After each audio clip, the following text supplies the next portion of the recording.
जबरदस्त पाऊस पडण्याचं सुरू झालंय ना आता.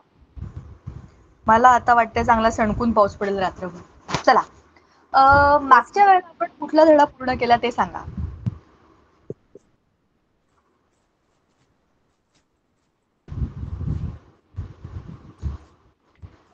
दुसरा मॅम.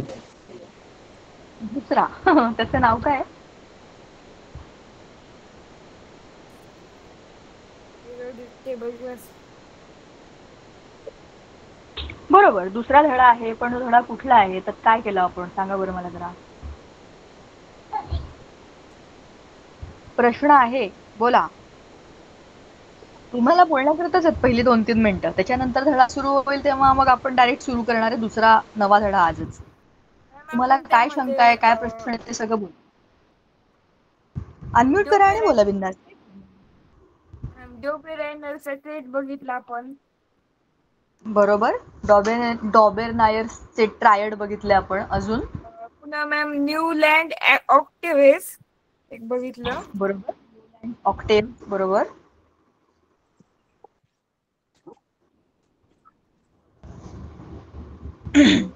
आणि मी बायोलॉजी घेत नाही, त्याच्यामुळे मॅम अनुवंशिकता मी घेत नाही. मेंडेलिव्हचा पिरियोडिक बरोबर. टेबल. बरोबर, मेंडेलिव्हचा पिरियोडिक टेबल आपण मागच्या वेळेला बघितला. करेक्ट आहे. आता आपण बघणार आहोत तिसरा धडा. तो मी शेअर करते. ऍक्च्युली काय झालंय माहितीये का, हे खूप स्लो सगळं ओपन होत आहे, त्याच्यामुळे माझं सगळंच बंद झालंय. म्हणजे सगळं सुरू आहे, इथे सुरू आहे माझ्या समोर लॅपटॉपवर, पण काहीच ऑन होत नाहीये पूर्णपणे. तर ते होईपर्यंत आपण एक काम करूया, आपण जरा जनरल डिस्कशन करूया. मागच्या वर्षी आपल्याला केमिकल रिएक्शन्स म्हणजे रासायनिक अभिक्रिया याच्याबद्दलची आपण सगळी माहिती घेतली होती. त्याच्या आधी मला तुम्ही जरा सांगा, रासायनिक बदल आणि भौतिक बदल म्हणजे काय? मॅम ते रासायनिक बदल कोणते आणि भौतिक बदल कोणते?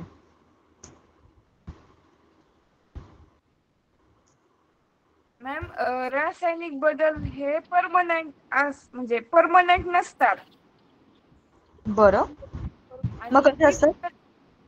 फिजिकल बदल म्हणजे परमनंट मॅम असतात. रासायनिक बदल म्हणजे निसर्गातून म्हणजे होणारे बदल. रासायनिक बदल म्हणजे निसर्गात होणारे बदल. बरं, ओके. आणि भौतिक बदल म्हणजे जो मानव घडवून आणतो तो त्याला भौतिक बदल असे म्हणतात. पण असं असेल तर मग मला हे सांगा की पाण्याचा वाफ होणं, वाफेचं पाणी होणं, पाण्याचा बर्फ होणं हे भौतिक आहे का रासायनिक आहे? रासायनिक. विचार करून सांगा. आपण आता 10वीत आहोत, त्याच्यामुळे पूर्ण विचार भौतिक. करून. भौतिक. हा, तर भौतिक बदल. भौतिक परत बदल. बर्फात कन्वर्ट होऊ शकतं. बदल मॅम. हे आपण थोडी करतो ना, बर्फाचं पाणी होणं, मॅम पाण्याचं. रासायनिक मध्ये त्या पदार्थाचं स्वरूप पूर्णपणे बदलून जातं. हा, बरोबर. म्हणजे त्याच्या रासायनिक जे काही त्याच्यामधले घटक आहेत, त्याचं जे काही मॉलिक्युलर स्ट्रक्चर आहे, ॲटॉमिक स्ट्रक्चर आहे, त्याची जी काही रचना आहे अणुरेणूंची, त्याच्यामध्ये झालेला बदल म्हणजे रासायनिक बदल. बरोबर. पण भौतिक बदलामध्ये काय होतं, त्याच्या भौतिक जे काही सगळ्या प्रॉपर्टीज आहेत, तर त्या सगळ्या आपल्या हे होतात, काय म्हणतात त्याला, बदलतात. जसं की एखादा पेपर आहे माझ्याकडे आणि तो पेपर मी कापला, पेपरचे तुकडे होतील किंवा त्या पेपरला मी काय केलं, असा चोळामुळा करून त्याचा बॉल करून फेकून दिला, त्याने काय होणार आहे, फक्त माझा जो पेपर आहे त्याचा आकार बदलेल, त्याचा शेप बदलेल, त्याच्यामध्ये काही बदल होतील, पण त्याच्यामधली जी असलेली रचना आहे अणुरेणूची त्याच्यामध्ये काही बदल होणार नाही. बरोबर. सो असे जे बदल आहेत ते आहेत भौतिक बदल. त्याच्यामधल्या केमिकल प्रॉपर्टीज मध्ये काहीच बदल होत नाही. आता आपण जे पाण्याची वाफ होणं, पाण्याची वाफ, वाफेचं पाणी, वाफेचं परत बर्फ वगैरे हे सगळं जे काही आपण बोललो, हे सगळ्याचे सगळे भौतिक बदल आहेत. बरोबर. या भौतिक बदलांमध्ये काय होतं, आहे त्या पदार्थांमधल्या म्हणजे स्थायू असेल, द्रव असेल किंवा वायू असेल, त्याची जी काही केमिकल फॉर्म्युला आहे, तसं जे काही आपण केमिकल नेचर म्हणतो ते काय, H2O म्हणजे पाणी, हेच आहे. बरोबर ना.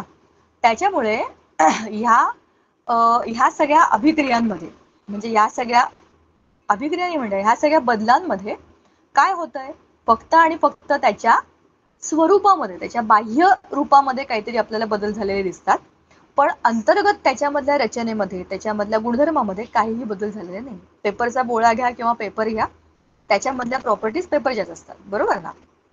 सो हा जो सगळ्यात मोठा बदल आहे तो कुठला आहे? का भौतिक बदल? भौतिक बदल.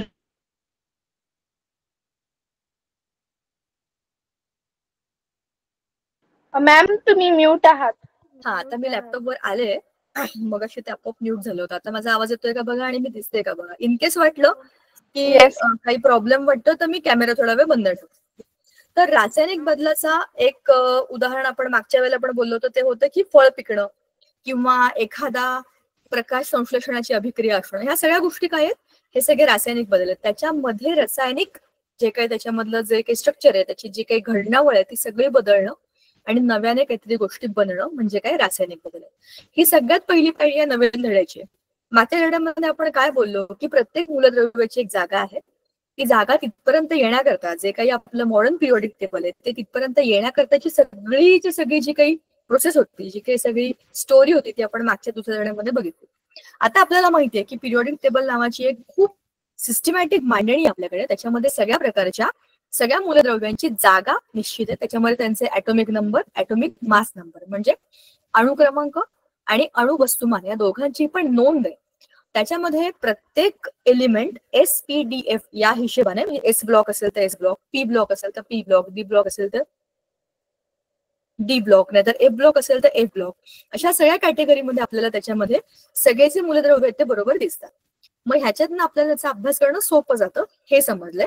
आत्ताच्या तिसऱ्या धड्यामध्ये आपण काय बघणार आहे की ह्या सगळ्या मूलद्रव्यांना आता जर आपण समजून घेतलं तर त्यांच्यामधल्या रासायनिक अभिक्रिया कशा होतात आणि का होतात. उदाहरणार्थ HCl, आपण मागच्या वेळेला आपण बोललो होतो की HCl हे ऍसिड आहे. ऍसिड म्हणजे आम्ल आहे. त्याच्यामध्ये हायड्रोजन आणि क्लोरीन म्हणजे एक एस ब्लॉक आणि एक पी ब्लॉक अशा दोन मूलद्रव्यांचा संयोग होतो. काहीतरी रासायनिक अभिक्रिया होते आणि त्याच्यामधनं काहीतरी नवीन बनते. म्हणजेच आता तुम्ही जेव्हा पुढच्या कुठल्याही धड्यांचा अभ्यास कराल तेव्हा लक्षात घ्यायचंय की ह्या सगळ्यामध्ये रासायनिक अभिक्रियांमध्ये जे काही आपण बोलणार, ज्या काही मूलद्रव्यांबद्दल बोलणार, त्या सगळ्या मूलद्रव्यांचा सुरुवातीचा मुद्दा दुसऱ्या धड्यामध्ये की ते कुठे आहेत, त्याची जागा काय आहे, त्याची बॅलन्सी काय आहे, त्याचा ॲटॉमिक नंबर काय, हे सगळं चेक करून बघा. त्याच्यामुळे तुमचा अभ्यास खूप चांगला सोपा होईल आणि परमनंट डोक्यामध्ये फिक्स राहील. ठीक आहे. आता आपण ह्या धड्याची PPT पण बघूया आणि या धड्याचा धडा म्हणजे तुमच्याकडे पुस्तकं आली का रे आता, का नाही आली अजूनही? आहेत मॅम पुस्तक. आली मॅम. हा, गुड. तुमच्याकडे आहेत. बरं, एनिवेज हे पुस्तक शेअर करेन इकडे तुमच्यासाठी. पुस्तक समोर असलं की काही गोष्टी परत मुद्देसूद बोलता येतात आपल्याला. तर हे सगळं आपण बघूयातच. आता एकच मिनिट. पूजा मॅम आहेत का इकडे? हा मॅम. पूजा मॅम, ते ऍक्सेस डिनाय झाले, त्याच्यात PPT ओपन होत नाहीये. अच्छा, मी करू का मग शेअर? हा, प्लीज करा ना, म्हणजे त्यांना मला शेअर करता येईल तो मुद्दा काय. हा, एक मिनिट. तोपर्यंत मी ओपन करून ठेवते आणि तुम्ही PPT शेअर केलीत की मला सांगा. आणि माझं शेअरिंग पण ओपन करा ना, ते पण बंद आहे.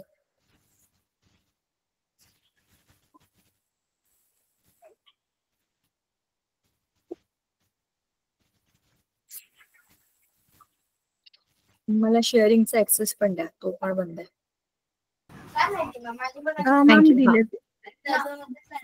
चला, मी तोवर आपलं बुक शेअर करते आणि PPT पण मॅम शेअर करते. ते माझ्या इथून ओपन होत नाही, त्यांच्याकडनं होईल एक एकच. चला, हा तिसरा धडा आहे रासायनिक अभिक्रिया आणि समीकरणे. 4 महत्वाचे मुद्दे वरतीच दिलेत. रासायनिक अभिक्रिया म्हणजे काय, रासायनिक अभिक्रियांच्या लेखनाचे नियम कोणते कोणते, रासायनिक समीकरण संतुलित करणे हा महत्वाचा घटक आपण नावभूत शिकणार आहे. त्याच्या आधीच आपल्याला बऱ्यापैकी जनरल माहिती होतं. आणि रासायनिक अभिक्रियांचे प्रकार, तिसरा आणि चौथा, हे जे खालचे जे 2 मुद्दे आहेत हे नवीन आहेत आणि हे महत्वाचे आहेत. पहिल्या दोघांची आपल्याला पूर्वी ऑलरेडी माहिती होती, बरोबर. आता रासायनिक अभिक्रिया समीकरणे ह्याच्या सुरुवातीला आपण काय बघणार आहोत की ही जी सगळी रासायनिक अभिक्रियेच्या आसपास असलेल्या गोष्टी आहेत ती कशाशी निगडीत आहेत, मूलद्रव्यांशी आहेत. मूलद्रव्य काहीतरी संयुग बनवणार, कोणत्या तरी एका प्रकारच्या त्यांच्या रचनेमधून दुसऱ्या प्रकारची रचना करणार, कधी कधी उष्णता घेणार, कधी कधी उष्णता देणार. एखाद्या वेळेला कॅटलिस्ट लागेल, म्हणजे तो स्वतः त्याच्यामध्ये भाग घेणार नाही, इलेक्ट्रॉनिक कॉन्फिगरेशन मध्ये किंवा त्याच्या केमिकल नेचरमध्ये काही बदल होणार नाही. कॅटलिस्ट हा असा असतो की जो फक्त तिथे असतो आणि तो काम करून देतो. असा एखादा आपल्याला त्याच्यामध्ये उद्युक्त करणारा घटक टाकावा लागेल त्या केमिकल रिएक्शन मध्ये, किंवा आपल्याला त्याचं प्रेशर वाढवावं लागेल, कमी करावं लागेल. अशा अनेक गोष्टी असतील त्याच्यामुळे आपल्याला त्या जे काही मूलद्रव्यांची रासायनिक अभिक्रिया घडवून आणायची ती घडवता येईल. ठीक आहे. हे सगळं करण्याची गरज काय आहे की प्रत्येक मूलद्रव्याला स्वतःचं अष्टक पूर्ण करायचं आहे. पुन्हा एकदा आपल्या पिरियोडिक टेबलला जरा आठवून बघा. जो 18वा म्हणजे जो 0 ग्रुप आहे, त्या 0 ग्रुप मध्ये असलेले त्या गटातले सगळे जे वाव लोक आहेत त्यांच्यासारखं यांना प्रत्येकाला व्हायचं. बरोबर. प्रत्येक पिरियडमध्ये म्हणजे प्रत्येक आवर्तामध्ये असलेल्या प्रत्येक मूलद्रव्याला त्या रांगेतला जो सगळ्यात स्पेशल आहे, जो एकदम ग्रेट आहे, त्याच्यासारखं व्हायचंय. त्याच्यासारखं अष्टक झालं की ह्याच्या आयुष्याचं साध्य झालं. म्हणजे मग त्याच्यासाठी तो काय करतो, कधी इलेक्ट्रॉन देऊन टाकतो, कधी इलेक्ट्रॉन घेऊन टाकतो, कधी शेअर करतो. बरोबर. अशा अनेक प्रकारे तो स्वतःचं अष्टक पूर्ण करतो, म्हणजेच तो रासायनिक अभिक्रिया करतो. बरोबर. आता मगाशी आपण जे बोललो ते हे बघा, भौतिक बदल, रासायनिक बदल. रासायनिक बदलांमध्ये भौतिक बदल हे होतातच, लक्षात ठेवा. आणि अजिबात ही गोष्ट विसरू नका. ह्याच्यामध्ये मुलांना खूप कन्फ्युजन असतं. भौतिक बदल, रासायनिक बदल. पाण्याचं बर्फाचं पाण्यात रूपांतर किंवा पाण्याचं वाफेत रूपांतर हा भौतिक बदलच आहे, याच्यामध्ये रासायनिक बदल नाहीये. पण अन्न शिजणे हा रासायनिक बदल आहे. पण मला एक गोष्ट सांगा, या रासायनिक बदलामध्ये भौतिक बदल होत नाही का? इथे टिकमार्क केलेला नाहीये. पण जरा विचार करा, आपण जे खातो आणि जे शिजवलेलं फळ असतं, कच्चं वांग, शिजवलेलं वांग, आपल्याला त्याच्यामध्ये भौतिक बदल झाला दिसतो की नाही? रासायनिक बदल, कुठलाही रासायनिक बदल बघा, फळ परिपक्व होणं, कच्च्या केळाचं पिवळं केळ होणं, याच्यामध्ये भौतिक बदल झाला नाही का? त्याचा रंग बदलला, दिसला आपल्याला. कच्चं छोटंसं फळ होतं ते लांब झालं, त्याचा आकार वाढला, त्याचा रंग वाढला, त्याचा सुगंध बदलला. म्हणजे रासायनिक बदलामध्ये भौतिक बदल हे होतात, ते आपल्याला दिसतात. पण ते फक्त भौतिक बदल नसतात म्हणून आपण त्याला टिक करत नाही. पण रासायनिक बदलामध्ये भौतिक बदल होतात हे डोक्यात लक्षात घ्या. भला तुम्ही ते पेपरमध्ये टिक करू नका, पण कुठल्याही रासायनिक बदलाला भौतिक बदलाची जोड असल्याशिवाय तुम्ही सांगू शकत नाही. तुम्हाला कळणार कसं? ते कधीतरी बुडबुडे येतात, कधीतरी वास बदलतो, किंवा कधीतरी आवाज येतात. ह्या सगळ्या गोष्टी भौतिक बदलामध्येच येतात की नाही? मग ह्या सगळ्या गोष्टी रासायनिक बदलाला होतायत हे सांगण्यासाठी आहेत. म्हणजे होतंय काय, रासायनिक बदलच होतोय. पण ते दाखवण्यासाठीच्या ह्या सगळ्या काय बरं म्हणतो आपण, साईड इफेक्ट आहेत भौतिक बदल. आता मला सांगा, दुधाचं दह्यात रूपांतर होणं काय आहे हे? भौतिक आहे का रासायनिक बदल? रासायनिक बदल. पाण्याचे बाष्पीभवन होणे, भौतिक बदल. भौतिक बदल. भौतिक बदल. जठरामध्ये अन्न पचणे, रासायनिक बदल. रासायनिक बदल. बरं. डांबर गोळी हवेत उघडी ठेवल्यास तिचा आकार कमी होणे, रासायनिक बदल. रासायनिक बदल. कसं काय? कारण केमिकल रिएक्शन होते आणि त्याच्यामुळे त्याचा आकार म्हणजे हवेशी संपर्क झाल्यामुळे त्याचा आकार कमी कमी होत जातो. याला सर्कल करा आणि मला नीट सांगा. डांबर गोळी सब्लिमेशन, ह्याला म्हणतात स्थायू अवस्थेतून डायरेक्ट वायू अवस्थेत जाणं. जसं आपल्या भौतिक बदलामध्ये पाण्याची वाफ होणं, म्हणजे बर्फाचं पाणी, पाण्याची वाफ असा टप्पा आहे. बरोबर. स्थायू ते द्रव, द्रव ते वायू. पण काही स्थायू हे स्थायू मधून डायरेक्ट वायू अवस्थेत जातात. जसं की आपला कापूर जाळला की त्याची डायरेक्ट वाफच होते. बरोबर की नाही?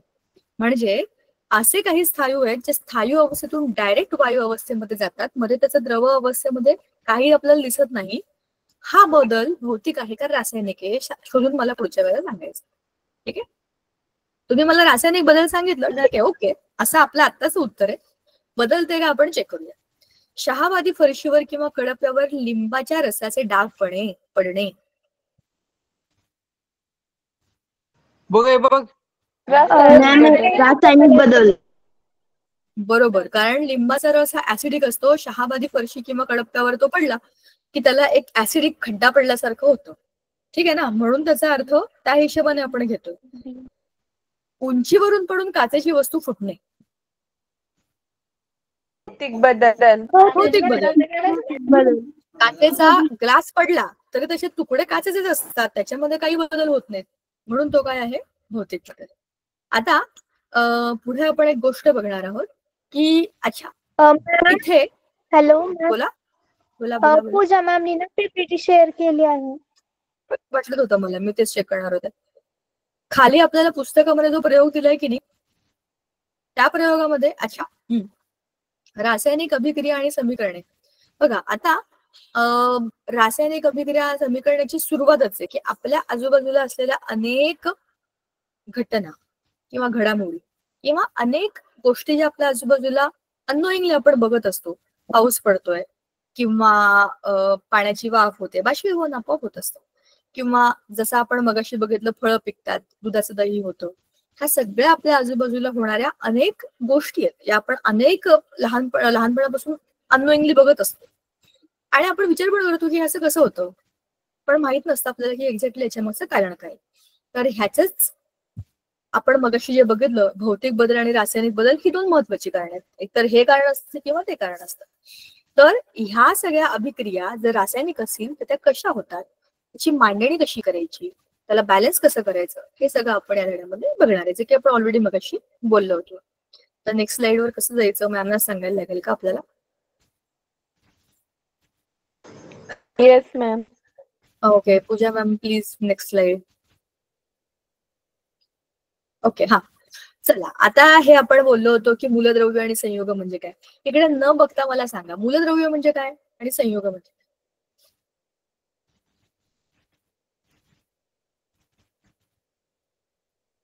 लक्षात नाही कोणाच्याच मूलद्रव्य म्हणजे काय? मॅम तिथे ऑलरेडी लिहिलंय. नका वाचू ना, न वाचता मला सांगा मूलद्रव्य म्हणजे काय, संयोग म्हणजे. वाचत क्या बसायचं, आपण 10वीत होतो, आपल्याला जे वाटतं ते बिनधास्त बोलायचं आहे. मूलद्रव्य म्हणजे काय आणि संयोग म्हणजे काय. मी तर तुमच्याचकडे बघते, तुम्हीच तिकडे बघताय, माझ्याकडे बघा आणि सांगा. तुम्हाला माहिती आहे हे सगळं. मॅम मूलद्रव्य म्हणजे एकाच प्रकारच्या अणूने बनलेले असतात. करेक्ट. मूलद्रव्य जी मुळातली द्रव्य आहे त्याच्यापासून सगळं जग निर्माण झालंय ते मूलद्रव्य. मग संयोग म्हणजे बनलेले असतात अनेक प्रकारच्या. बरोबर आहे, म्हणजे संयोगामध्ये एकाहून जास्त मूलद्रव्य आहेत आणि मूलद्रव्यांमध्ये किती तुम्ही बारीक बारीक बारीक तोडून बघा, सगळ्यात लहान कण जो काय असेल तो एकाच प्रकारचा असेल, म्हणजे मूलद्रव्य हे एकाच प्रकारच्या रचनेची असतात, पण संयोगांमध्ये एकाहून जास्त मूलद्रव्य असतात. बरोबर की नाही?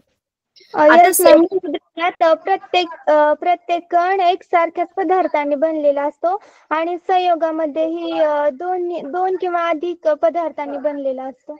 करेक्ट. आता संयोजा आणि बंध हे पण आपण बोललो होतो की संयोजा म्हणजे काय, व्हॅलेन्सी. मॅक्झिमम आउटरमोस्ट शेल मधला, म्हणजे जो आउटरमोस्ट शेल आहे बाह्यतम कक्षेतले किती इलेक्ट्रॉन आहेत ह्याच्यावरती अवलंबून आहे की त्याची व्हॅलेन्सी म्हणजे त्याची संयोजा किती. आपण हे पण बोललो होतो की सोडियम आणि क्लोरीन दोघांची पण व्हॅलेन्सी एक आहे का. सोडियम 1 इलेक्ट्रॉन देतो आणि क्लोरीन 1 इलेक्ट्रॉन घेतो. क्लोरीनच्या बाह्यतम कक्षेमध्ये 7 इलेक्ट्रॉन आहेत पण त्याची संयोजा 7 नाहीये, एकच. अष्टक पूर्ण करण्याकरता 7 इलेक्ट्रॉन देणं शक्य नाही, पण 1 इलेक्ट्रॉन तो इझिली घेईल, म्हणजेच त्याची संयोजा काय आहे, 1. सोडियमकडे एकच इलेक्ट्रॉन जास्त आहे, तो त्याने देऊन टाकलं की त्याचं अष्टक पूर्ण झालं. बरोबर, म्हणजे त्याचीही संयोजा 1 आणि क्लोरीनची पण 1, म्हणजे व्हॅलेन्सी 1. आता बंध कशा प्रकारचे असतात, तर आपण हे मागच्या वेळेला आधीच बघितलंय की आयनिक बंध असतात, जसं सोडियम क्लोराईड Na+Cl- हे आयन्स बनतात, हे ऍटम नाही राहत. ऍटमचा अर्थ आहे की ते इंडिव्हिज्युअल आहे, त्याच्यामध्ये कोणताच इलेक्ट्रिक चार्ज नाहीये. म्हणजेच केंद्रकामध्ये असलेले प्रोटॉन आणि बाजूला असलेले इलेक्ट्रॉन यांची संख्या जेव्हा सारखी असते तेव्हा काय असतं, ते न्यूट्रल असतं, ना पॉझिटिव्ह ना निगेटिव्ह. तो कोणता असतो, अणू.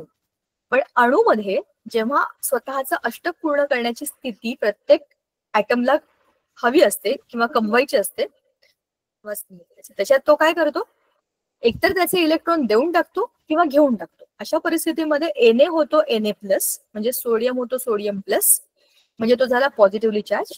क्लोरीन होतो Cl-, म्हणजे झाला निगेटिव्हली चार्ज. मग एक पॉझिटिव्ह एक निगेटिव्ह म्हणजे इलेक्ट्रोस्टॅटिक फोर्स ऑफ अट्रॅक्शनने ते एकमेकांना चिकटतात आणि आयनिक बंध तयार होतो. हा एक प्रकारचा बंध होता. दुसरा होता कोव्हॅलंट बॉन्ड म्हणजे काय, सहसंयुज बंध. याच्यामध्ये काय होतं, दोन हायड्रोजन आहेत, दोन ऑक्सिजन आहेत, दोघांकडे पण समान इलेक्ट्रॉनिक कॉन्फिगरेशन, दोघांचाही सेमच प्रॉब्लेम आहे की माझ्याकडे पण तेवढंच कमी, तुझ्याकडे पण तेवढंच कमी. जसं हॉस्टेलची रूम असते, आपण बोललो होतो, एका रूम मध्ये दोघंही मित्र रूम शेअर करतात, म्हणजे बेड शेअर करतात, सगळं शेअर करतात, पण रूम पण त्यांची नाही आणि बॉन्ड पण त्याचा किंवा ह्याचा नाही, दोघांचा आहे. तर ते शेअरिंग जे आहे ते आहे कोव्हॅलंट बॉन्ड. बरोबर. आता संयुज आणि बंध ह्या आपल्याला ऑलरेडी आपण मागच्या वेळेला बघितल्या होत्या. अष्टक स्थिती आणि इलेक्ट्रॉन म्हणजेच काय की बाह्यदान कक्षेमध्ये 8 आणायचे. म्हणजे आपण मगाशी जो मुद्दा बोललो ना की प्रत्येक आवर्तामधल्या म्हणजे प्रत्येक पिरियड मधल्या सगळ्यात शेवटच्या नोबलचा जो ग्रुप आहे त्या गटामधला तो जो वाव आहे त्याच्यासारखं त्यांना व्हायचंय. ती स्थिती आली की त्यांचं अष्टक पूर्ण झालं. हे सगळं आपण ऑलरेडी मागे बघितलेलं होतं. मॅम पुढची स्लाइड घ्या ना प्लीज. 18 काय 18? Okay, Nobel. Okay, correct. हा, आता बघा रासायनिक अभिक्रिया म्हणजे काय होतात. पुढचा मुद्दा खूप भारी आहे, म्हणजे एकदम मस्त मुद्दा आहे. बघा काय होतं रासायनिक अभिक्रियेमध्ये. पुढची स्लाइड आली होती मॅम, परत मागची आली आहे. जुने बंध तुटतात आणि नवीन बंध होतात. हे असं बघितलं की मला एकदम इंडियन मॅरेजेस लग्नाचीच आठवण होते. जुने बंध तुटतात, नवीन बंध बनतात, असं वगैरे. असं कधी होतं का रे, मला सांगा. जुने बंध तुटतात म्हणजे काय होतं, हायड्रोजन तुटले आणि त्याच्यामध्ये ऑक्सिजन आला, H2O बनला. तर H2O मध्ये जुने बंध तुटले, नवा बंध बनला. पण हे बॉन्ड जे असतात हे खूप स्ट्रॉंग असतात आणि H2O हा एक नवा मॉलिक्यूल बनतो. हे खूप फनी आहे. जसे की आपल्याकडे म्हणतात की लग्न झालं की वो तुम्हारा सब पुराना छोड़ दो, अब तुम्हारा नया जीवन स्टार्ट हो गया है, ये छोड़ो वो छोड़ो वो छोड़ो. जुने बंध सगळं तुमचं आयुष्य सोडून द्या, नवीन आयुष्यामध्ये प्रवेश करा, म्हणजे नवीन जबाबदाऱ्या द्या. तर जुने बंध तुटतात, नवीन बंध. हे अरे तुम्हाला सांगू का, chemical reaction is equal to marriage. एकदा तुम्ही असं करा किंवा तसं करा, शेवटी ते बॉन्डिंग आहे. बॉन्डिंगचा अर्थच आहे की दोन लोक एकत्र येतात. बरोबर. केमिकल बॉन्डिंग म्हणा किंवा ह्युमन बॉन्डिंग म्हणा, हे गुण एकच आहे. तर नवीन बंध तयार होत म्हणजे काय होतं की एका प्रकारच्या अणूंमध्ये किंवा अनेक प्रकारच्या अणूंमध्ये, समजा आपण दुसरं उदाहरण घेऊया, एक संयुग तुटला आणि त्याच्यातनं नवीन संयुग बनलं. समजा CH4 मिथेनचा एक रेणू आहे, त्याच्यामध्ये कार्बन मध्यभागी 4 हायड्रोजन आहे. हे आपण मागच्या वेळेला बघितलं होतं 9वीच्या पुस्तकात. CH4 चा एक रेणू आहे, त्यातल्या 4ही हायड्रोजनची जे मी बंध तोडून टाकले आणि क्लोरीन क्लोरीन क्लोरीन क्लोरीन असे 4 क्लोरीनचे अणू लावले, तर काय होईल, CCl4 हा एक नवा रेणू बनेल. सांगायचा मुद्दा असा, जुने बंध तुटले, नवे बंध बनले, म्हणजे नवीन पुनर्रचना झाली. अणू आणि रेणू यांच्या मधली जी काही रचना होती ती बदलली आणि काहीतरी नवीनच बनतं. त्याला आपण काय म्हणतो, अभिक्रिया आणि त्यातले अभिकारक आणि उत्पादित. CH4 हा काय होता, अभिक्रियाकारक. त्याच्यामध्ये कार्बन आणि हायड्रोजन होते आणि त्याच्यामध्ये आलं कोण, क्लोरीन. म्हणजे अभिक्रियाकारक कोण आहेत, जे रिएक्टंट आहेत ते कोण आहेत, CH4 आणि Cl4. बरोबर. क्लोरीनचे 4 आणि हे CH4 चा 1 असा रेणू, हे एकत्र आल्यावरती काय बनेल, CCl4 प्लस हायड्रोजन 4 म्हणजे H2 दोन वेळा रिलीज होईल. म्हणजे दोन रेणू हायड्रोजनचे, दोन मॉलिक्यूल गॅशियस फॉर्म मध्ये रिलीज होते. हा एक तुम्हाला आता सांगितलेली केमिकल रिएक्शन आहे. हे आपण लिहूया, मी तुम्हाला लिहून दाखवेन थोड्या वेळाने की कशी लिहिता येईल आपल्याला. अणूंची पुनर्रचना होते. आताच आपण बघितलं, एक तुम्ही H2O चा मॉलिक्यूल घ्या किंवा CCl4 चा मॉलिक्यूल घ्या, त्याच्यामध्ये काय झालं, अणूंची पुनर्रचना झाली. क्लोरीन, हायड्रोजन किंवा हायड्रोजन, ऑक्सिजन, कुठलीही तुम्ही अभिक्रिया बघा, त्याच्यामध्ये अणूंची पुनर्रचना झाली. जेवढे सगळे इकडे आहेत तेवढे सगळे तिकडे आहेत, फक्त ते जागा बदलल्या आहेत. अशा पद्धतीने जागा बदलून पुन्हा एकत्र येऊन बसले आणि नवीन पदार्थ निर्माण होतात. ऑब्व्हियसली ना, काहीतरी पुनर्रचना झाल्यावरती काहीतरी नवीन बनणार आहे. म्हणजे जुन्या गोष्टी तुटल्या, नवीन गोष्टी बनल्या, नवीन बंध बनले, पुनर्रचना झाली आणि नवीन प्रॉपर्टी असलेले म्हणजे काही नवीन गुणधर्म असलेली संयुग किंवा पदार्थ बनले. त्याला आपण काय म्हणतो, रासायनिक अभिक्रिया म्हणतो. मॅम पुढे ना.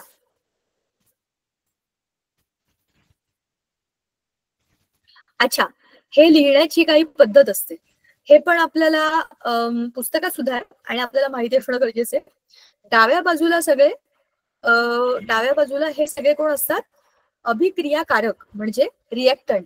उजव्या बाजूला कोण असतात? सगळे प्रोडक्ट म्हणजे काय? उत्पादित. मध्यभागी एक सिंगल एरो असतो, असा साधा एरो. डाव्या बाजूला रिएक्टंट, उजव्या बाजूला प्रोडक्ट, मध्ये एक एरो. ऍक्वियस म्हणजे पाण्यामधले. इथे लिहिलंय का खाली? ऍक्वियस म्हणजे पाण्यामधले. एस म्हणजे सॉलिड फॉर्म मध्ये. जर त्या बाणावरती एक ट्रँगल असेल, समोसा असेल, त्याचा अर्थ आहे की तुम्ही त्याला हीट प्रोव्हाइड केली, म्हणजेच काय केलं? उष्णता दिली आहे. बरोबर. म्हणजेच काय? ह्या सगळ्या रासायनिक अभिक्रिया लिहिण्याकरता आपण जी काय मांडणी करतो त्याला आपण म्हणतो रासायनिक रिॲक्शन, म्हणजे केमिकल रिॲक्शन, इक्वेशन म्हणतो आपण त्याला. मराठीमध्ये आपण त्याला काय म्हणतो? रासायनिक सूत्र किंवा त्याचं ते एक मांडणी. ठीक आहे. त्याच्यामध्ये त्यांची नावं आहेत, म्हणजे त्यांचे केमिकल फॉर्म्युलाज आहेत आणि त्यातनं तुम्हाला काय मिळालं? रिएक्टंट आणि प्रोडक्ट. त्याच्यात एक सूत्र असतं, जसं आपलं मॅथ्सचं सूत्र असतं की नाही, तसंच ते आपण लिहून रिएक्टंट प्रोडक्ट असं मांडू शकतो.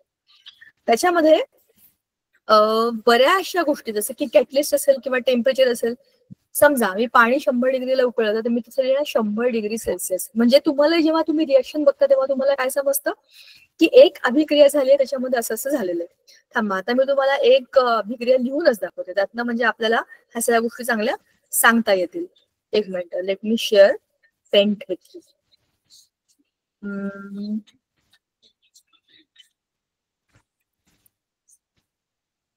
हा, आता आपण फोटोसिंथेसिसची केमिकल रिएक्शन लिहूया. प्रकाश संश्लेषण.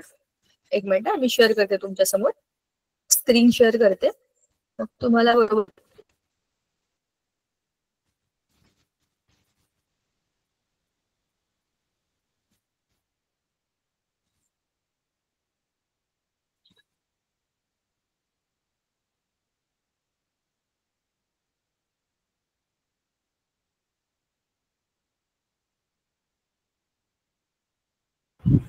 हा, चला, आता तुम्हाला व्हाईट स्क्रीन दिसते का रे? Yes ma'am. ओके. चला, आपण लिहूया आपली केमिकल रिएक्शन. प्रश्नच लिहूया. लाल रंगाने, मृद रंगाने लिहू. चला. CO2 plus H2O.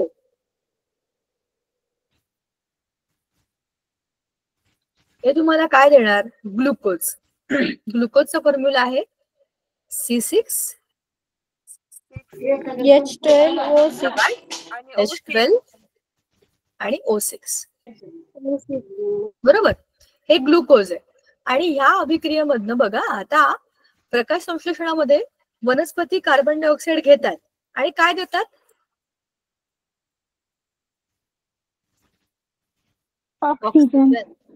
ऑक्सिजन हा गॅस. मग आता ऑक्सिजन हा गॅस आहे ना, तर तो कसा दाखवायचा? एरो, अपवर्ड एरो, म्हणजे वरच्या बाजूला, कारण तो गॅस आहे आणि तो रिलीज झालाय. आता ह्या अभिक्रियेमध्ये काही महत्वाच्या गोष्टी आपल्याला नोंदवाव्या लागतात. काय आहे याच्यामध्ये? सगळ्यात सुरुवातीला तुम्हाला काय लिहावं लागेल? सनलाईट. सनलाईट असल्याशिवाय अभिक्रिया होते का? सांगा बरं मला. रात्री होतं का प्रकाश संश्लेषण? नाही, त्याला लाईटची आवश्यकता. करेक्ट. म्हणजे उष्णता तुम्ही कशा स्वरूपात देता त्याला? सनलाईट. तुम्ही तर प्रकाश ऊर्जा तुम्हाला काय लिहायचं त्याला सनलाईट. आणि खालच्या बाजूला आपण काय लिहितो? क्लोरोफिल. क्लोरोफिल ही अतिशय महत्वाची गोष्ट आहे. त्याच्यामध्येच तुमची ही प्रोसेस होणार आहे. जसं की आपल्या घरामध्ये स्वयंपाक आपण दुसरीकडे कुठेही करत नाही, किचन मध्येच करतो, बरोबर. तर वनस्पतीच्या पानांमध्ये पण भरपूर गोष्टी असतात, पण जिथे क्लोरोफिल आहे तिथेच तुमचं फोटोसिंथेसिस होणार आहे, बरोबर ना? बरं. ह्या रासायनिक अभिक्रियेची मांडणी बघा. आपण काय केलंय? कार्बन डायऑक्साईड हवेतला, पाणी मुळांकडचं, सूर्यप्रकाश आणि क्लोरोफिल असल्यावरतीच काय बनतं? C6H12O6 आणि ऑक्सिजन हा वायू लिबरेट होतो. आता ही रिएक्शन बॅलन्स आहे का?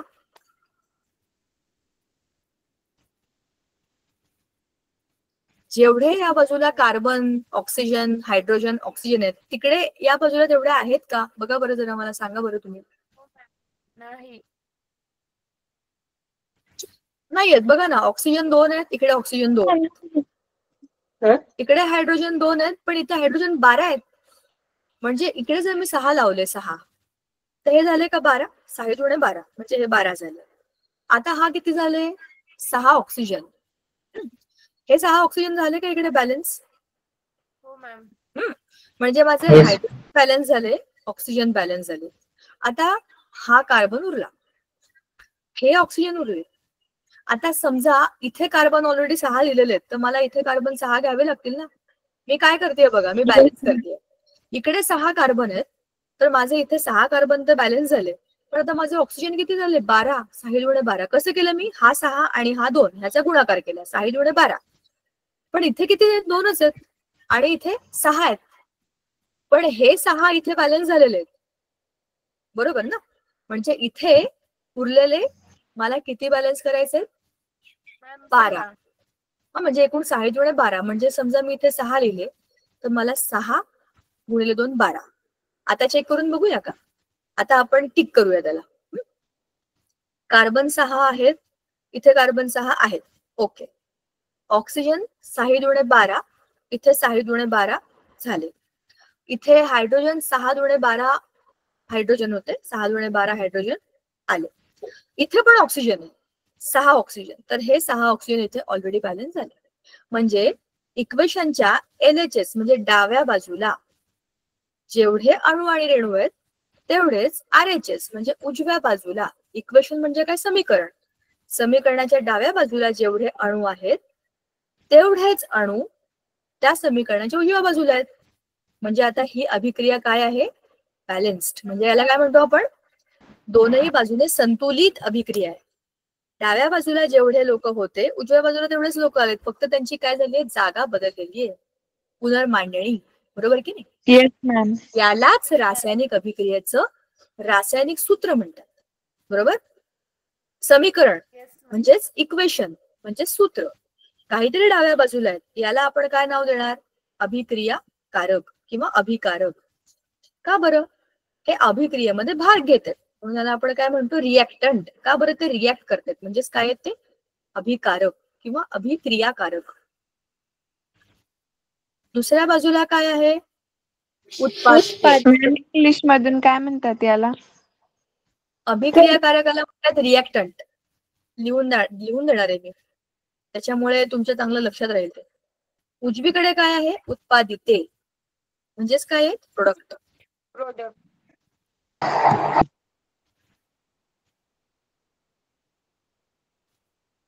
आता याला ब्रॅकेटमध्ये लिहून टाकते मी प्रोडक्ट.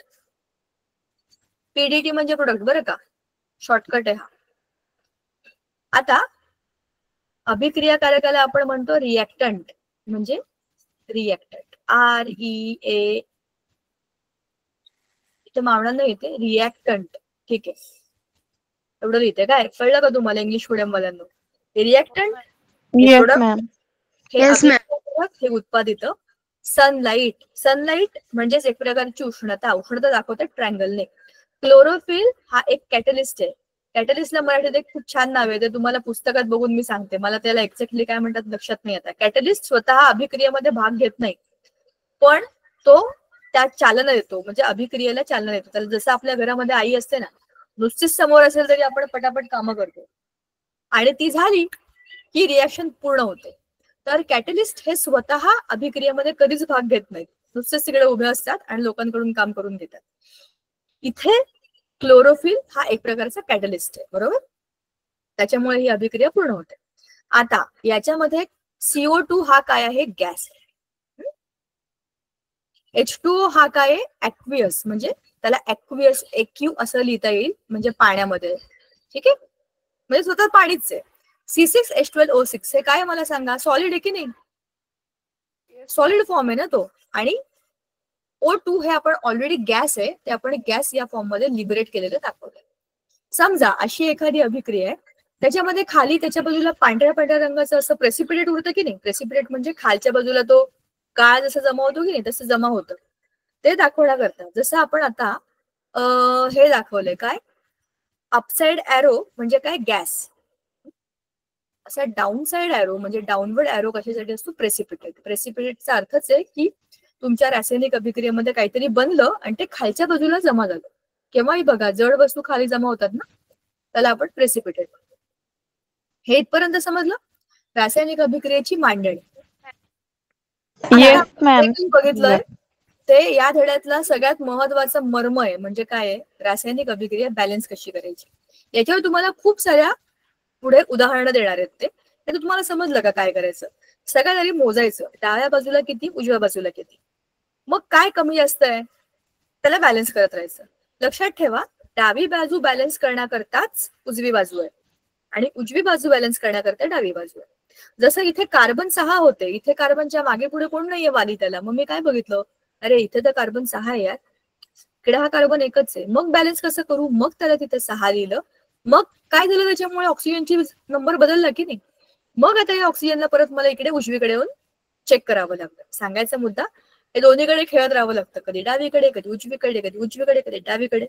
शेवट काय पाहिजे, सगळ्याचं सेम पाहिजे. जितके LHS तितकेच RHS असले पाहिजे.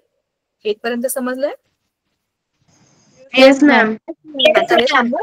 आता हे स्टॉप करते मी, म्हणजे आपण आपल्या पुढच्या मुद्द्याकडे येऊया. आपल्या ह्याच्याकडे PPT कडे.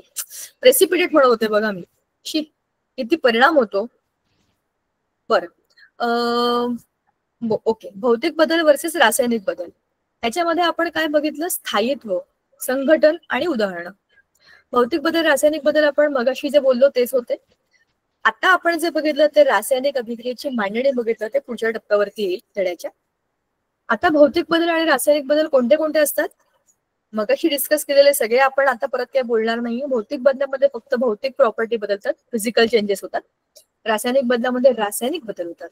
हे आपण सगळं डिटेलमध्ये मगाशी बोललो. आता आपण पुढे जाऊया. पूजा मॅम पुढची स्लाइड घ्या ना प्लीज.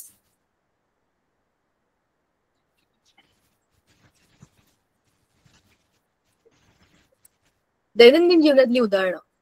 आता हे बघा, पाणी उकळणं किंवा हे करणं सगळं बघा. हे काय आहे, ते गंज गंज गंज चढणं, हे काय आहे, डस्टिंग मॅम. रासायनिक बदल. पण तो फिजिकल चेंज आहे का केमिकल चेंज आहे. रासायनिक बदल. बरोबर, चेंज मॅम. बरोबर, केमिकल चेंज. दुधाचं दही होणं, फळ पिकणं, हे काय आहेत, रासायनिक बदल. बदल. रासायनिक बदल. पाण्यामध्ये मीठ किंवा साखर विरघळणं, हे काय असेल, फिजिकल चेंज. रासायनिक बदल. रासायनिक बदल. भौतिक बदल आहे.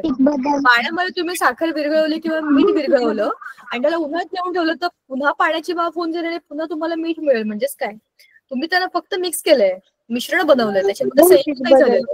संयुगामध्येच रासायनिक अभिक्रियेमध्ये रासायनिक बदल होतात. म्हणजे काय, रचना बदलते, पण मिश्रणामध्ये कोणतेही बदल होत नाहीत असे, ते फक्त एकत्र येतात. थोड्या वेळाकरता मैत्री असते. चला पुढे जाऊया. आता पुढे आहे मॅम प्लीज पुढची स्लाइड घ्या ना.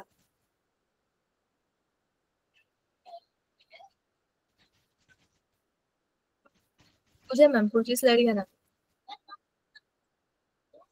आज उगाच आपण पूजा मॅमना कामाला लावले, सॉरी, माझ्याकडे ते उघडत नव्हतं. प्रयोग आणि निरीक्षण.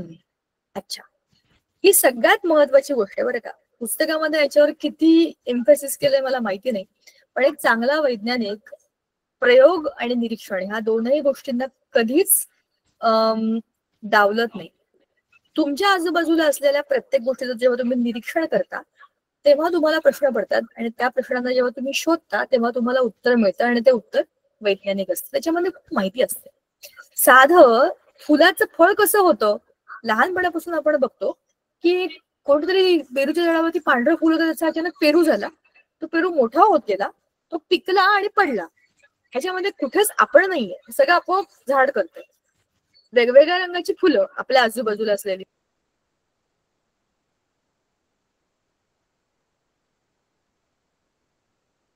आपल्या आजूबाजूला अनेक प्रकारची फुलं असतात. त्या फुलांचे रंग, त्याचा सुगंध, हा सगळ्याचं निरीक्षण आपण लहानपणापासून करतो. मग आपल्याला समजतं की याच्यामध्ये काहीतरी होतंय. काय होतंय मे बी समजत नाही, पण काहीतरी चाललंय हे डोक्यात आपलं सुरू असतं. दुधाचं दही होणं येतं आपल्या घरातली, आपण सगळ्यांनी बघितलेली अगदी माहितीतली गोष्ट आहे. पण त्याच्यात नक्की काय होतं हे तेव्हा आपल्याला समजतं जेव्हा आपल्याला त्याची रासायनिक अभिक्रिया काय आहे हे समजायला लागतं. काहीतरी कोणत्या तरी पद्धतीचे त्याच्यामध्ये सूक्ष्मजीव असतात, ते काहीतरी करतात, त्या दुधाची चव बदलते, त्याचं नेचर बदलतं आणि त्याचा गुणधर्म पण बदलतो, त्याचे प्रॉपर्टीज पण बदलतात, त्याचा न्यूट्रिशनल व्हॅल्यू पण बदलतात. म्हणजे आमूलाग्र बदल होतो दुधामध्ये जेव्हा दुधाचं दही होतं. तर हे सगळं आपल्याला केव्हा कळतं, जेव्हा आपल्याला त्याचं डिटेल समजतं. पण पहिला प्रश्न काय पडायला हवा होता की दुधाचं दही होतं म्हणजे नक्की काय होतं. हे तेव्हा होतं जेव्हा आपण ते करून बघतो. मला एक मस्त उदाहरण सांगते आमच्या घरातले. आमच्या घरात एक छोटं बाळ आहे. फ्रीजवरती मॅग्नेट असतात बघा, आपण परवा बघितले मॅग्नेट्स फ्रीजवरचे. तर त्या बाळाच्या घरामध्ये पण असे फ्रीजवर खूप सारे मॅग्नेट्स आहेत, असे फुलाबिलाच्या आकाराचे. तर त्याने छोटस एक 10-11 वर्षाचं बाळ आहे ते, त्याने ते बघितलं की ते फ्रीजवरती चिकटतं. तर त्याचा तो गेम आहे, फ्रीजवरती वर खाली ते मॅग्नेट्स असं ढकलणं, काढणं, या बाजूला लावणं, त्या बाजूला, असं त्याचा तो गेम आहे, मस्त गेम आहे. ते सगळे मॅग्नेट तो इकडनं काढतो, खाली लावतो, खालून काढतो, त्या भिंतीला, म्हणजे फ्रीजचे वॉल असतात ना इकडच्या तिकडच्या, जिकडे तिकडे त्याला जाणं शक्य आहे, कोपऱ्यात तिकडे जाऊन तो ते चिटकवून बघतो. सगळीकडे ते मॅग्नेट चिटकतात. तर त्या फ्रीजच्या बाजूला जी भिंत आहे त्याने तो मॅग्नेट काढला आणि भिंतीला लावून बघितला, तर तो पडला खाली. कारण ऑब्व्हियसली भिंतीला मॅग्नेट कसं चिटकणार ना. त्याने परत उचलला, वर जाऊन लावला भिंतीवरती, तर तो तिकडे पण नाही चिटकला. तो खूप वेळ बसून प्रयत्न करत होता, गुडघ्यावर बसून प्रयत्न करत होता, तो चिटकून बघत होता की हे इथे चिटकत का नाही. सांगायची गोष्ट, मॅग्नेट फ्रीजला चिटकतं हे आता आपल्याला माहिती आहे. पण मी त्या दिवशी त्याच्याकडे बघत होते, म्हणलं अरे आपल्याला पण लहानपणी बहुतेक असंच कळलं होतं की मॅग्नेट काही काही गोष्टींनाच कळतं, जेव्हा आपण ते लावून बघतो, इथे लावतो तिकडे लावतो, लाकडाच्या वस्तूंना लावून बघतो, तर चिटकत नाही. हे आपल्याला कोणतरी सांगायची गरज नाहीये, आपण अनुभवातनं शिकतो. सांगायचा मुद्दा, निरीक्षण ही विज्ञानाची पहिली पायरी. त्याला तो काही विज्ञानाचा अभ्यास करत नाहीये. 10-11 हार्डली 1 वर्षाचं बाळ, त्याला काय माहिती विज्ञान काय. पण त्याला हे माहितीये की काही गोष्टींना चिटकतात. सो ही निरीक्षणाची पहिली पायरी आहे. आपण लहानपणापासून हे सगळं बघत असतो आणि कुठेतरी डोक्यामध्ये सेव्ह करत असतो. आणि जेव्हा मोठं झाल्यावरती कोणतरी विचारते की तुमच्या फ्रीजला असं काही चिटकलेलं आहे का, तर तो म्हणतो हो माझ्या फ्रीजला चिटकलंय.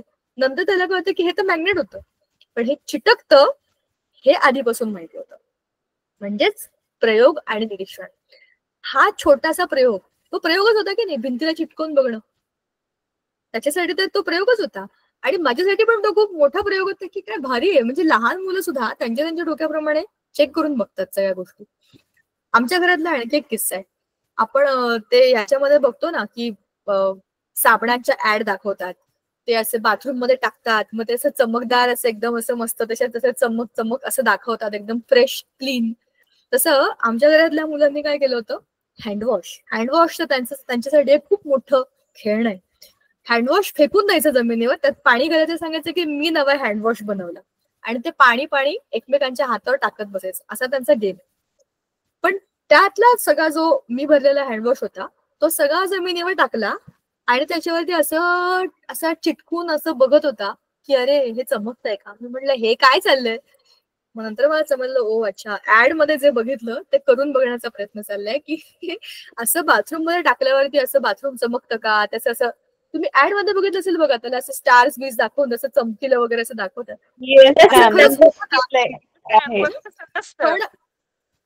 पण मुलांचं इमॅजिनेशन असतं की हे असं आहे का, मग हे आपण करून बघूया. म्हणजे त्या कुठल्या तरी ऍड मध्ये पिगी बँक मधनं पैसे काढून ते आईला बरं नसतं, ते आईच्या पोटाला लागतं, मग ते पिगी बँक मधनं पैसे काढून तुझ्याच बर्थडे साठी मी गिफ्ट घेऊ का, तुझ्याचकडनं पैसे मागू का. तर मग त्या पिगी बँकला उलट करून तोडून त्याच्यातनं पैसे काढून आता माझे पैसे ते मी माझ्या स्कूलच्या फी मध्ये देईन वगैरे, अशा पद्धतीचं सगळं डोकं लावून ते बघतात. म्हणजे निरीक्षण करतात आणि त्याचा प्रयोग करून बघतात त्यांच्या पद्धतीने. सांगायचा मुद्दा, निरीक्षण प्रयोग. तुम्ही पण तुमच्या आजूबाजूला छोटी मुलं बघितली असतील, काय काय डोकं लावतात, काय काय करून बघतात. कधी कधी ते डोक्यातच जातात, ते अशीच कामं करतात, पण ती त्यांची शिकण्याची लेवल असते, म्हणजे ते त्यांची स्टेज असते, त्याच्यात ते नवीन नवीन गोष्टी करून बघतात, चुका करतात, आपल्या डोक्याला ताप करतात, पण शिकतात.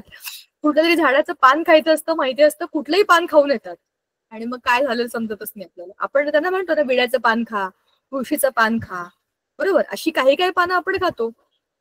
मग कुठेतरी वेगळंच जंगलात गेलं तर हे पान खाऊन बघू का, ते पान खाऊन बघू का, हे किती छान फळ आहे, खाऊ का. आपल्याला माहित नसतं ते फळ खाण्यासारखं आहे का नाही. पण बरोबर प्रश्न आहे, हे खावतो तर मग ते का नाही खायचं. हे सगळं लॉजिक निरीक्षण आणि प्रयोगातनच येतं. तर आपण जे प्रयोग करतो आपल्या दैनंदिन आयुष्यामध्ये हे आपल्या आपल्या समजुतीसाठीचे प्रयोग असतात. पण वैज्ञानिक किंवा त्या सायंटिफिक लँग्वेजमध्ये बघितलं तर प्रयोगशाळेतले जे प्रयोग असतात, म्हणजे सायन्स लॅब मधले जे प्रयोग असतात, रिसर्च लॅब मधले जे प्रयोग असतात, त्यांना काही स्पेसिफिक इन्स्ट्रुमेंट असतात. त्याच्यामध्ये तापमान, त्याचं प्रेशर, त्याचं व्हॉल्यूम, त्याचं हे सगळंच्या सगळं मेजर करण्यासाठीचे स्पेशल इक्विपमेंट असतात.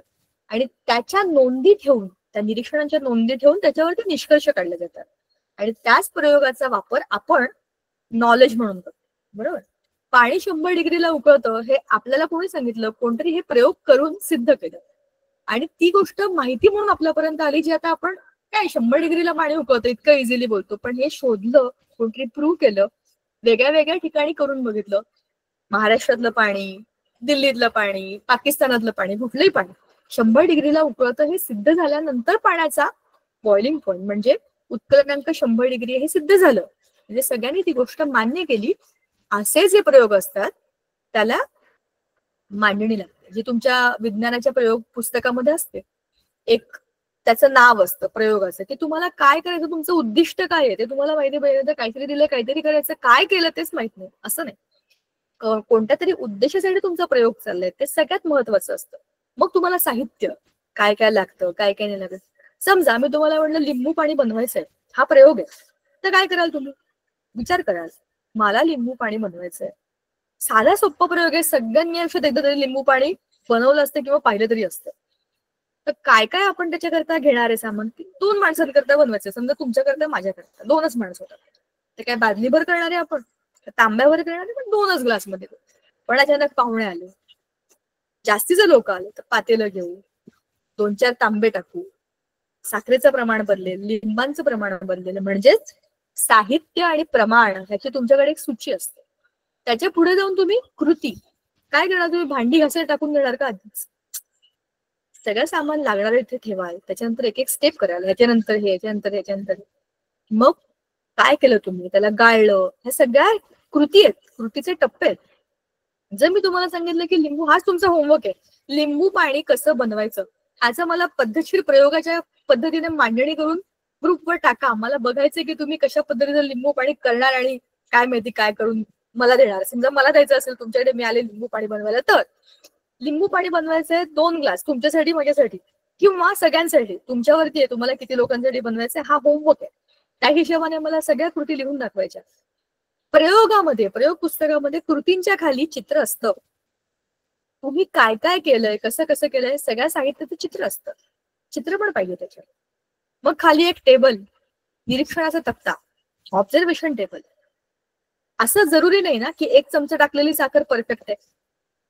मग तुम्ही किती चमचे टाकले, त्याचं निरीक्षण काय होतं, हे सगळं टाकलं की खाली निष्कर्ष. एवढ्या एवढ्या प्रमाणात केलेल्या, एवढ्या एवढ्या प्रकारच्या या लिंबू सरबतामध्ये हे असं असं झालं, ते रिपेअर करण्याकरता आम्ही हे असं असं केलं. लिंबू पाणी बनवणं हा सुद्धा एक प्रयोग. ठीक आहे. मला असं वाटतं पूजा मॅमनी शेअरिंग थांबवलंय, म्हणजे आपली वेळ संपली. करेक्ट, बरोबर. तर आज आपण रासायनिक अभिक्रियेची सुरुवात बघितली. रासायनिक अभिक्रिया, भौतिक बदल, रासायनिक बदल म्हणजे काय असतात ते बघितलं. प्रयोग करण्यासाठी निरीक्षणाचं महत्व काय. अच्छा, चला तुम्हाला आणखी एक होमवर्क देते. हा माझा आवडता प्रश्न आहे आणि तुम्ही खूप चांगलं उत्तर द्याल कारण तुम्ही 10वीत आहात.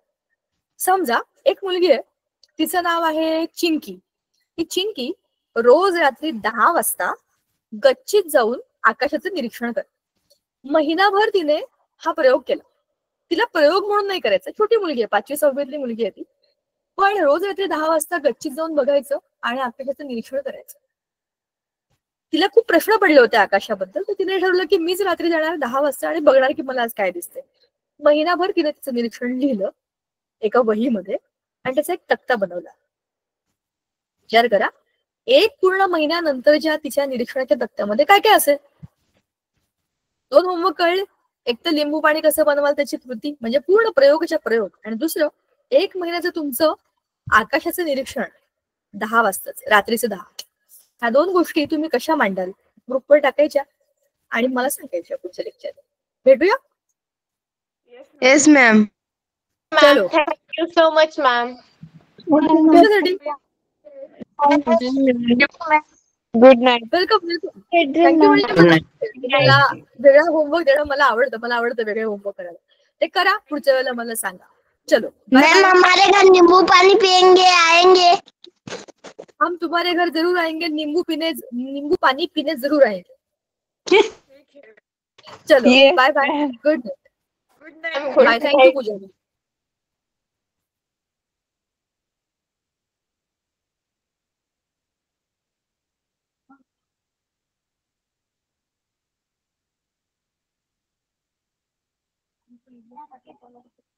Good night, ma'am.